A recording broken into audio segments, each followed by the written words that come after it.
the American politicians have a lot of trouble making bipartisan agreements. Yeah. Crossing the party line to the other side and agreeing about something. I think, to me, John Boehner is a very good example of the inability to do just that. Just regardless. He's like a petulant child and just, no, I won't do that. Sorry, no. And then Obama says, well, what if we, nope. But it's time. But it's not American politics. It is only the last 20 years. It's time. It was very, they worked very well together. There was I don't have the figures, but I believe there was in the last presidency of Eisenhower, there was, I think, about 3 filibusters, about that, in all those 4 years. And now hundreds. Filibuster is a way to block voting. It's a kind of emergency brake. And now are hundreds. It's unbelievable. And there is in Eisenhower's time there were quite a lot of conservative Democrats, especially in the South. And on the other hand, there were, especially in the East Coast, in cities like New York and Washington, there were quite a lot of liberal Republicans. So there were all ways to find each other. And also the whole way of going on with each other was there were a lot of discussions, but on the other hand, and there was a lot of hate. But on the other hand, there was also a lot of connection, and Eisenhower was really a liberal in our view, a liberal Republican, and Roosevelt had 3 or 4 Republican Republicans in his government. So it was not so extreme at all. And at the moment, there is that's also people don't feel themselves not represented at all anymore, because they know all that you need to make decisions, you need to make compromises, but their political system is not representing themselves anymore. I have a small theory about that too. Go ahead. When you travel around, you see something also very strange. And that's perhaps the biggest difference between 1960 and now.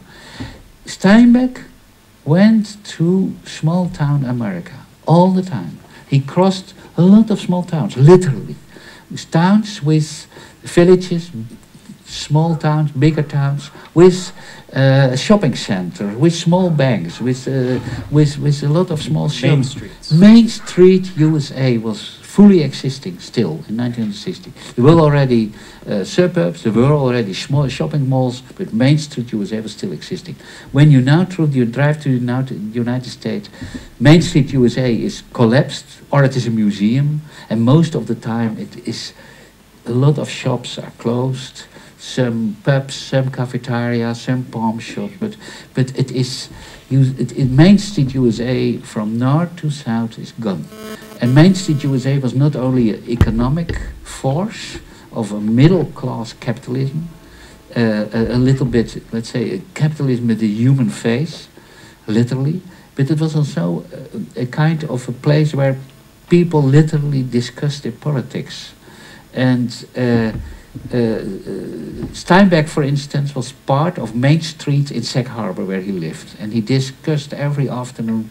He started to drink with his neighbors. They were all staunch Republicans. He was the only Democrat, but they discussed all the time, and they knew, of course, John Steinbeck is a liberal and a Democrat, but he's not an idiot, and he knew from his friends they are crazy Republicans, but they are not bad people, because we managed to organize our new streets, lights in the streets, and we reorganized our harbor together, and so on and so on. So this Main Street USA was really the basic of American politics. All politics is local, was always, and it was true. And now Main Street USA is gone. This naturally source of compromise, this anti-demonization system is gone. And I think that is also a part of the problem. That's a very interesting point. The roots point. of American politics are in disarray. Interesting, and replaced by Fox News. Interesting, which is always fun to watch. Interestingly enough, what you see now in a lot of urban places is those streets being rebuilt. Not in the small towns, but in the larger cities. Yeah. In downtown Milwaukee, where my mother lives outside of Milwaukee, you can see that that they have actually worked on, during the course of 20 years, worked on rebuilding that part. The Republican Party is trying to revamp itself at the moment, trying to reconnect with some older values and find some new values. We'll see if that happens. I hope. But what I would like to know... They have also to reconnect with new electorate. Exactly. And that is the big problem.